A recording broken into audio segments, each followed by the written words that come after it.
Hey guys, I'm Cedric Phillips. I'm at the largest Magic tournament of all time, and according to my watch, it's Magic time.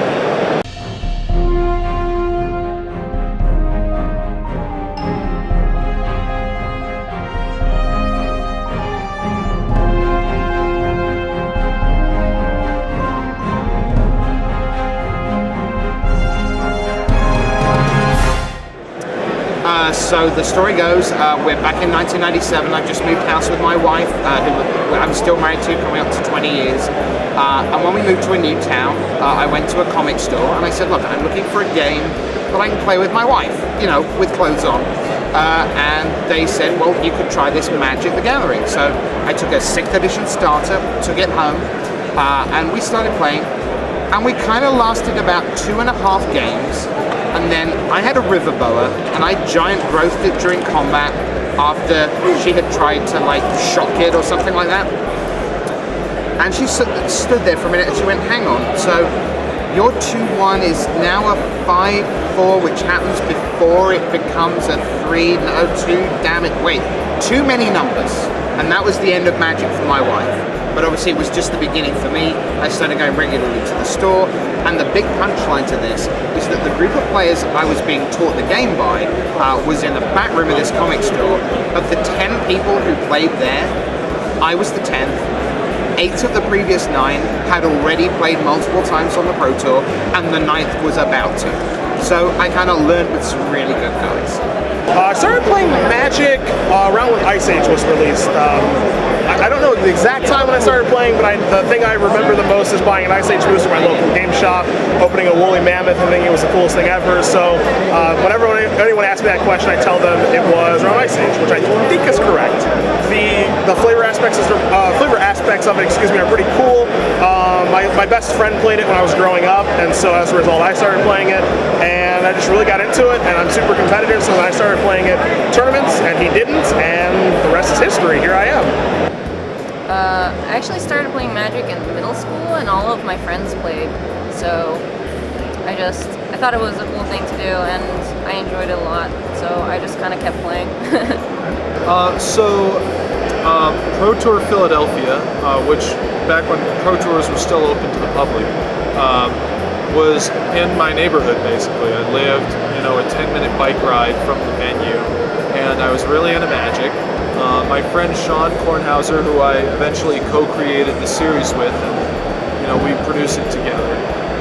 He had just moved back to Philly from Austin, Texas, and was looking to make some videos, and he and I had made some videos together years past, and we wanted to make a video together, and I was really into Magic, and I told him I think this would be a cool video idea, so we made the video at Pro Tour Philly, and then started a Kickstarter to get us to San Francisco for Worlds at the time, and then after that video we got into talks with the Wizards of the Coast for making a web series for them, so that's kind of how it unfolded.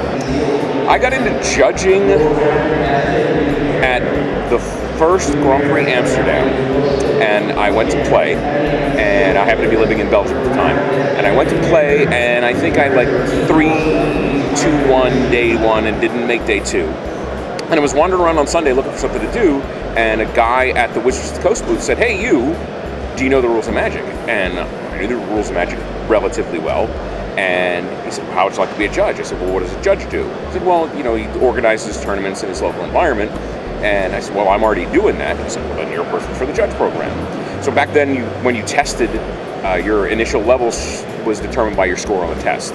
So I started immediately at level 2, made level 3 about a year later, and then got into judging the larger events, the Grand Prix, did my first Pro Tour in 1997, and the rest is history. Wizards is great. Well, our supervisor, executive producer, if you will, is Greg Collins, and he's a great guy. Does a lot of awesome hard work. He's responsible for the live coverage that you see when you're watching on Twitch, the Pro Tour and Grand Prix. He's managing all of that. They're, a very friendly company. They treat us nicely. they give us enough artistic license that we really feel like we have a lot of creative control and input into the process. So yeah, it's great. I mean, it's like living the dream for sure. So I think travel to events is very interesting because a lot of the time you don't see the town or the city. What you see is a hotel, you see a convention center. So, like, truthfully, one of the secrets of coverage is that if we're in a venue that has, let's say, carpet, that's incredibly exciting. Look, carpeted floor! Because when we're walking around for 16 hours a day, that takes wear and tear. More seriously though, you look at the exotic locations, so Honolulu is obviously a prime one, we'll be going back there. I think as a European, I love traveling to America. I love America. I'm very much into my North American sports. I love to go to a ball game if I can after the last Pro Tour. A whole bunch of us go to the baseball or the hockey. We went to the hockey after Montreal. Fantastic fun, go Habs. So I like doing things and being with people rather than specifically the place. But I guess if I was trying to be unbiased, probably the best Pro Tour city I think I've been to would be Rome, because Rome is just an incredible city, even if you're not there to play Magic, which of course we were. We approached them, so when we wanted to film Team Channel Fireball testing together in their, the house they rent out before a Pro Tour or something. Yeah, I got in touch with them, and I think they were familiar with our body of work, so they knew who they were dealing with, and that I developed a good enough relationship with some of those players that they didn't mind it. So we tried to be a little fly on the wall and got some really good footage. And probably my favorite moment is them arguing over which deck they're going to play in the modern portion of Worlds in San Francisco in 2011. Little stuff like that, the kinds of conversations that Magic players always have, but it's cool to see the pros have it when everything's on the line. Well, there are two major skill sets that you need to be a judge. One is rules knowledge, but that's the secondary. That's the one that's secondary in the importance protocol, because people skills are another one. I think you actually have to care about people in order to be a good judge, and then knowing the rules is obviously the technical end that you need, but you can't really put them into play very well without the people skills. I've seen people who are rules gurus who have been brusque and aloof and distant with people, and that's really not a good customer service angle to take.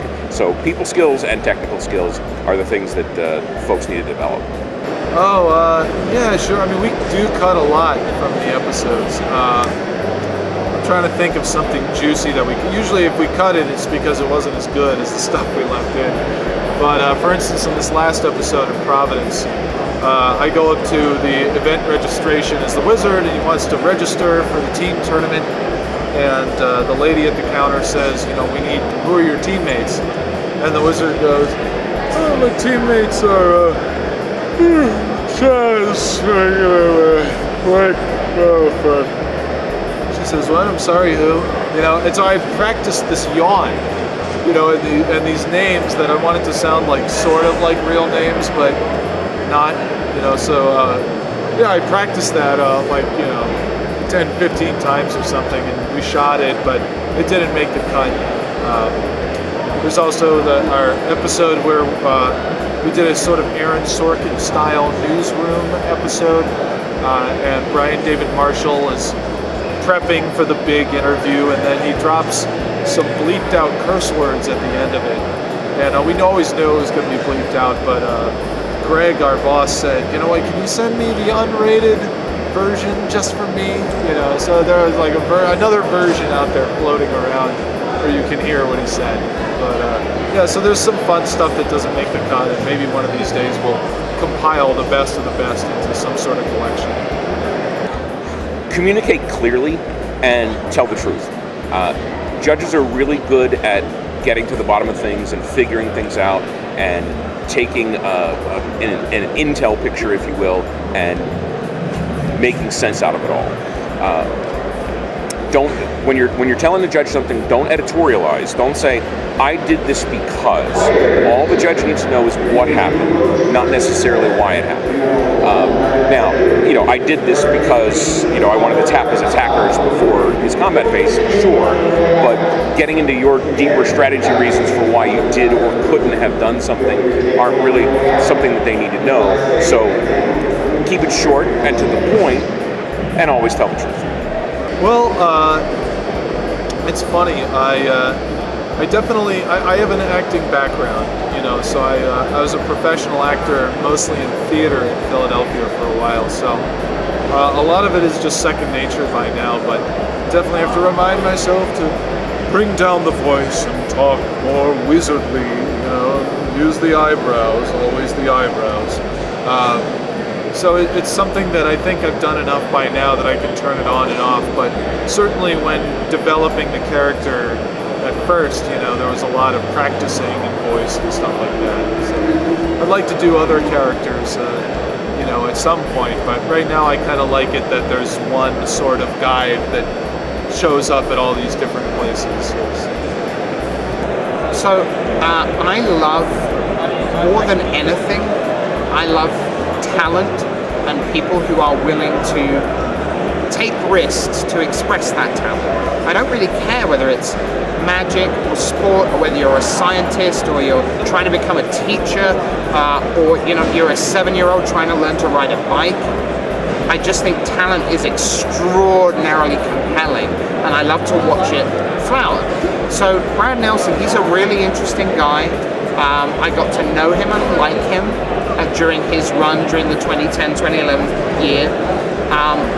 And when he won that playoff, it felt to me like there was an unusual magic story waiting to be told. As I say, I already liked him. I was ready, having written for many years for various websites, I was ready to write a book. And I felt I wanted to do something to do with magic. And then when I saw Brad win the playoff, I thought, that's who I want it to be about, because he's very unusual, he's a quirky guy, he's fun, he's warm, he's sympathetic, but he's not flawless, he's not this, sort of paragon that people go, oh, I could never be like him, because he is a regular guy. And so to watch him unfold himself was a real privilege, to get inside the head of someone who had, scaled the heights. And although I think I said in the introduction to Grindr, it isn't actually a book about magic. It's a book about talent and the expression of talent that happens to be magic. It could have been poker, it could have been chess or Scrabble or woodwork. Wouldn't have been as interesting if it was woodwork. Sorry, woodworkers, it wouldn't. But just to see people risk everything to be the best they can be, and then it turns out the best they can be is the best. That's amazing.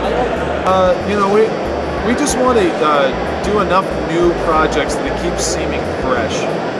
We'll be going to the Community Cup this year to make a video, which is a new thing for us. And so anytime that there's a new challenge, it really stokes our interest quite a bit. So as long as we can keep trying new things, and then I think our creative juices will be flowing. But in terms of a bigger project, we had some thought of doing a bigger feature-length kind of a thing. But honestly, I think that a short-form web series thing is right now. I'm more into that.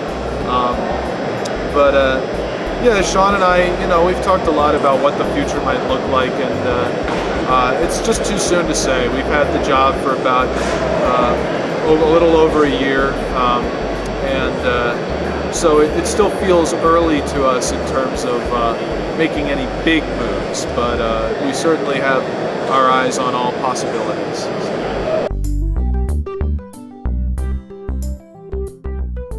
My name is Sprankle, also Sprankle Run online, and I am Liliana the Veil tonight. I'm Ramona Lopez, and I am cosplaying Chandra the Firebrand. I've been cosplaying for about 9 years, almost 10 years kind of going on, and I I've played Magic for about 3 years now, and I pretty much find my two favorite things. I like Magic. I like to play Magic.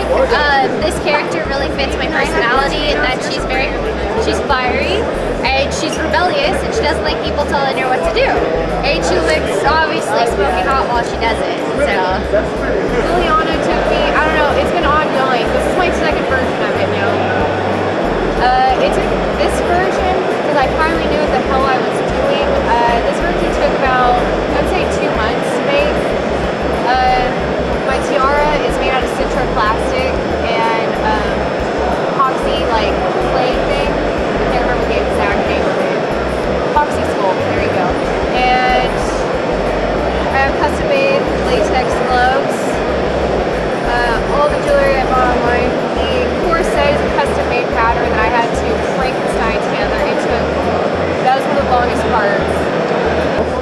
I did not make this myself. I have a friend who's a Hollywood set designer, and we had him come in collaboration. I, of course, gave him my opinion on things that we were doing and kind of moved from there. But yeah, no, I wish I had made it. Yeah. Tools of trade online, there's a million tutorials. Either somebody else has done it before you or something very similar. Use that knowledge. Don't be afraid to ask questions. And always break your costume down. Don't look at it as a whole. Look at it in tiny pieces. Look at the gloves first. Look at just the top first. And foam is your best friend. Mostly, believe it or not, plastic. This was done as a mold. This was done as a mold. This was done as a mold. These here, he cut off of a mannequin's legs and molded them to my legs. And then the chainmail is actually real chainmail. It's actually hand knit by my friend Doug. So it was done really well. I've done, the one I'm most known for is Elspeth material from Worlds in 2011. I've done Eternal Witness, Chandra, Braids, Conjure Decked, Braidstorm, which I'm wearing tomorrow, Liliana, oh god, there's like a couple more.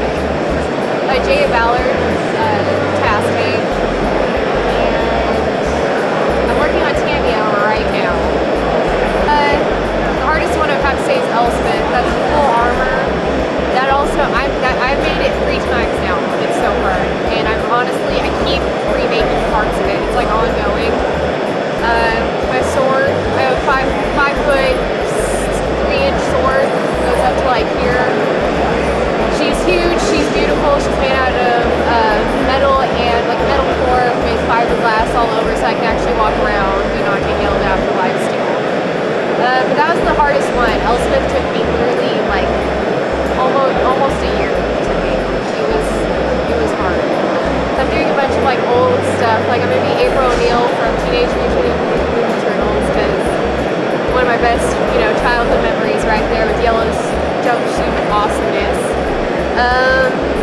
Lady Amalthea from The Last Unicorn, which is a really, really old book from the 80s. Really beautiful. And I'm going to be chasing Karloff because I got to throw one Magic cosplay in there every time. So I have gone as Casey from the Teenage Mutant Ninja Turtles, and I have cosplayed just a few random little stuff that I like to do. I've gone as like a corpse bride, nothing major. This is my first major debut as a cosplayer. my favorite card in all of Magic is Student of Warfare. I know that's a weird card. Me and Student of Warfare, we've gone far. A lot of top 8 for FM. I got my full foil promo squadron box because of that Student of Warfare. I love Commander. It's pretty much the only format I play now. I kind of stopped playing Standard because you either play Standard and pay a lot of money for the cards or you cosplay. I chose cosplay and stuck with my little Commander deck. I have been playing Magic for about 3.5 years. I'm not that great, but I do love playing Magic, and I'm always ready to throw down. My favorite card is Lotus Cobra, just because, yay, mana. My second favorite card is Mayal of the Anima, but mostly for the art. It's beautiful. Yeah, don't be ever afraid of what anybody else says or thinks of you. You enjoy it, keep on doing it, keep rocking it.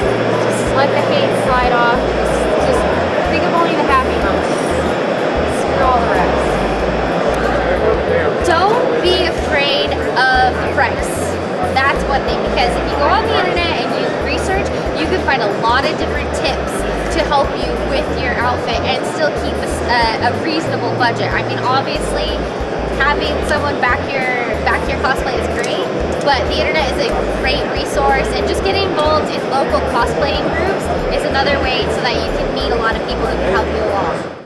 Hey, thanks for tuning in to part 2 of my coverage of Grand Prix Las Vegas. Make sure you tune in next time in part 3 when I talk to magic artists R.K. Post, Chuck Lukacs, Michael C. Hayes, and Julie Barreau. And in part 4, I'll be talking to some vendors at the event, including the people behind the electronic EG mats and the customizable playmats of inkedmats.com. I'll also be sharing my final thoughts on the event. So I'll see you next time on Magic Time.